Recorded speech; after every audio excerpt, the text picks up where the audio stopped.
Hello, everybody. In honor of my sister and I not coming together for this episode, we are going to have a little one-on-one conversation.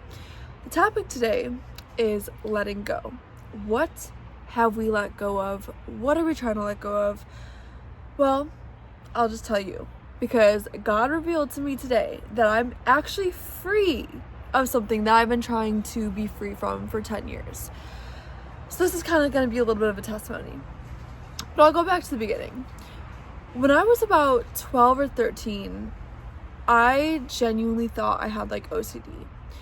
It would really show up a lot in control of my outer environment. It would show up in cleaning my room. It would show up when I would leave for vacation, I would have to go back into my bedroom multiple times to make sure everything was perfect. And I kind of have figured out why it was like that. I moved around a lot, never really had a stable, I did have a stable home, but there was a lot of change going on. 3 different high schools, parents got divorced in 2nd grade, a lot of change. I guess I was 12, so I didn't go to high school yet. But it showed up in the outside. And I also saw it show up in perfectionism, just always trying to be the best I could possibly be. And if I messed up, I would just get so hard on myself. And y'all, I'm not even talking about messing up oh, I lied or oh, I gossiped. No, I'm talking about if I bumped into a wall and did something that wasn't perfect. I'm talking about if I dropped something on accident. I was so I thought I had to be a sim. Seriously, so perfect all the time. Everything had to be so perfect. And it still shows up today, but it's got a lot better. So anyways, that bondage really took the form of the all or nothing method. It's not a method, but all or nothing. So say I would mess up. I would completely just throw away the day and be oh, I'll just start tomorrow. Yeah, well, you know what I realized is you're never going to be perfect. So I'm letting go of being perfect. I've let go of being perfect. That kind of issue, I guess, left high school and college. It was still kind of there, but it didn't show up as much as it did when I was a kid. But then it kind of showed up again towards the end of college and after college. And I really just tried to live my days basically being super conscious and aware. It wasn't oh, if I dropped something. It was more just let's just see how present I could be in this day. And if I lash out at somebody, I feel oh, I've just ruined my entire day and I have to restart my day. It probably doesn't make sense to you because it's not supposed to. It does not make sense. It's very so from the enemy, just not good. Anyways, I just remembered today that I prayed to God, please get rid of this perfectionist mindset, this mindset that I have to have it all together, because I never will. And I knew that I never would be perfect, but my brain got mad at myself when I wasn't. And I just realized today I've been free of that. Something that I used to do before seriously devoting myself to God, devoting my life to Jesus, was meditate a lot. I still meditate. I think that there's great benefits. But here's the issue, is I was meditating to get to this peaceful state in my head that was fleeting. I was able to get into this super evolved state of being, this state of consciousness where I felt I was high. I genuinely felt life felt different. I felt so in control. But the thing with that is it's fleeting. A few hours go by and you're not in that super heightened state of awareness and you mess up. Well, the thing with that is I used to chase the meditation high that I would get after meditating so hard that if I did not meditate in the morning, my day was completely thrown off. I had to either try so hard to get that state and just get into that peaceful place, or I was just the meanest person on earth. It was 0 to 100. I remember specifically on, I don't know what birthday it was. Maybe it was my 21st birthday, 2 years ago maybe. And I had all the girls over to sleep over. And I remember I had to meditate in the morning because that's what I did every single day. And I was so boom, boom, boom, boom, need to do this every single day. And my one friend got like mad at me. She's like, why do you need to do this? Like, we're sleeping over, da da da. I'm like, oh my gosh, like, chill. But second, why do I need to do this? Like, why, even when my friend's sleeping over, why do I need to like meditate to feel okay? And truly, God has delivered me from that, because now I choose to meditate when I want to, but God gives me peace. Like, that's a big thing. I wouldn't say that I was part of the whole new age culture. Okay, sorry people / Gabriella if I'm not really going along with the theme of this video, but I just said this is coming out. I wasn't part of the new age culture, but a big part of the new age culture is relying on yourself, is thinking you're the only fix, you're the only way that is going to make yourself feel peace. So if you don't feel peace, the problem is on you.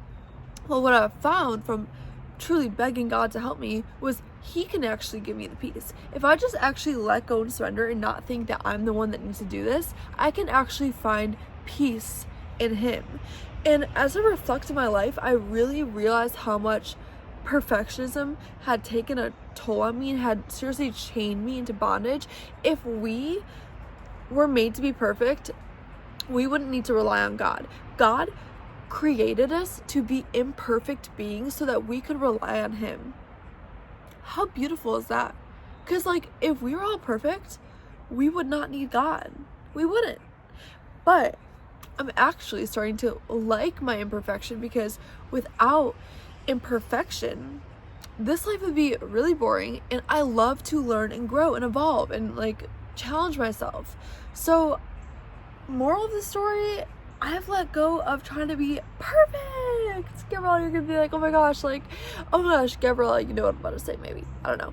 But when we were younger, my sister would always be like, stop trying to be all perfect all the time. Okay, little does she know I was like struggling, chill. No, but it honestly did help me in a lot of ways, because that mindset, even if it was a little bit like OCD-ish, it really has pushed me to truly be the best person I could possibly be. And then, you know, like I said, high school and college, it kind of went away. I didn't really care about being perfect. I actually cared about not being perfect. But yeah, I've let go of trying to find peace myself, because sometimes things are going to happen in life. Just had a cousin that was like a sister pass away. If I was trying to meditate my way through that peace, it literally would not work. We cannot rely on ourselves for peace on this earth. Okay? And you guys, it would just show up so badly. Like I literally, if I did not think that I was being like the best I could possibly be, I would just throw away the day. Like I would just think, oh, well, I already messed up. Like, let me just binge eat this or do this or steal this. Like, seriously. Because I'm like, well, I already messed up today. But now I realize that every single moment is a moment to begin again. Every single breath. And I still do take part of what I was doing before into account. Like, yes, it's really hard to just take a deep breath and like everything is great again. Sometimes you do need to go away.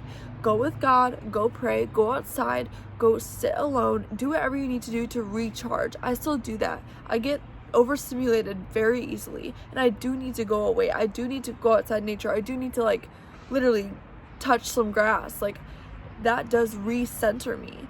But I no longer need to sit in meditation for 30 minutes just to feel a slight amount of peace. And don't get me wrong, that feeling that you get from the meditation is really nice. It feels very powerful. You feel, again, high. As someone who's a recovering marijuana addict, I kind of chase those feelings still a little bit, okay? Not perfect. Maybe that's why I'm addicted to coffee, because I am, again, recovering stoner. But I'm not anymore. So, yeah, the addiction that showed up in the weed actually was showing up through the breath. But now I'm not fully perfect. I'm learning to really just rely on God for everything.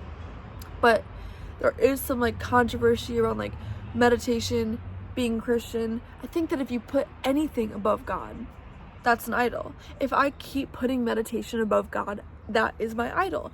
But if I see meditation as a tool, and we all have our own convictions, okay? So if God convicts you of meditating, then he's convicting you of meditating. If he's not, he's not. He doesn't fully convict me because I spend time with him every single day, every single hour of the day. Or if I want to go meditate, he understands. That helps me. So I don't like this whole like all or nothing thing. Same with yoga. Like, now I'm getting into a different topic, but like, I practice yoga every single day. I love it, but I don't make it my idol. I don't try to self-actualize through it. I don't try to get beyond my thoughts. I just like it for the body movements. If you're a Christian and you get convicted of yoga, that's your story, but it's not everybody's story. So I don't love how like some people that do follow Jesus like are so against certain things, because God has his own way of convicting us personally.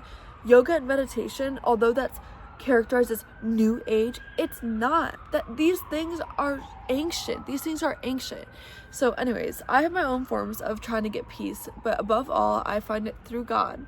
I find it through starting my mornings in prayer, starting my mornings with a Bible study, every hour of the day talking to Jesus, because he's there and he's listening. And you know, the more that I grow closer to God, I'm just awestruck at the peace that he can give us without even trying.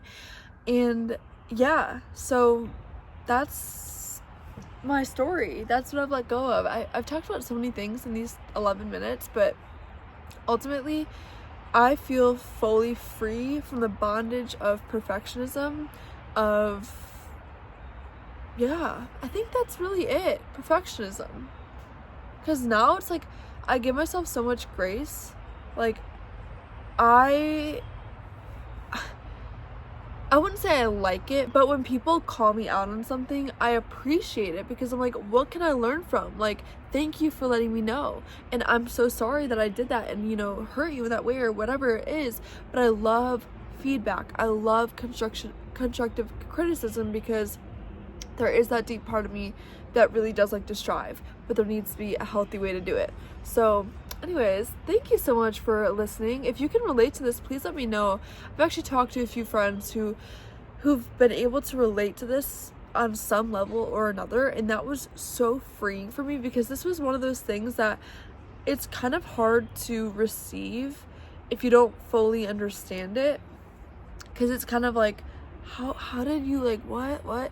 But we can't judge others in that way, because we literally all have our own stories. Just like if you have something that you've struggled with in the past, how can I or anyone be like, how did you struggle with that? Like, that was so easy for me. We're all different. We're all different humans. Like, you are not above someone else because they struggle with something. Because you struggle with something that somebody else is like, how on earth do they struggle with that? We all have our own struggles. But what's beautiful is when you find someone that actually struggles with the same thing you struggle with, because it makes you feel more human and seen. And it's, I don't know, it's always just like a fresh breath of air when I find somebody. Fresh breath of air. Does that make sense? Fresh air. Anyways, okay. Well, thank you for watching. Gabriella, I'm excited to see what you talk about. We don't know what we're talking about, each other's talking about. But anyways, these solo episodes will come sometimes when we're not able to meet together. The last few times that we've met together, it's been for funerals, so you already know we're not trying to record videos. But go check out my solo channel, Isabella J. Venturini. Also follow me on Instagram at Isabella J. Venturini. Those are the two platforms that I really post on. I also have a TikTok, Isabella V116, I believe. I don't even know. I don't really go on there. But yeah, keep up with me on the socials and feel free to comment if you understand at all what I was going through. This looks so weird. Hey! It looks so far away. Anyways, have a great day, guys. Bye.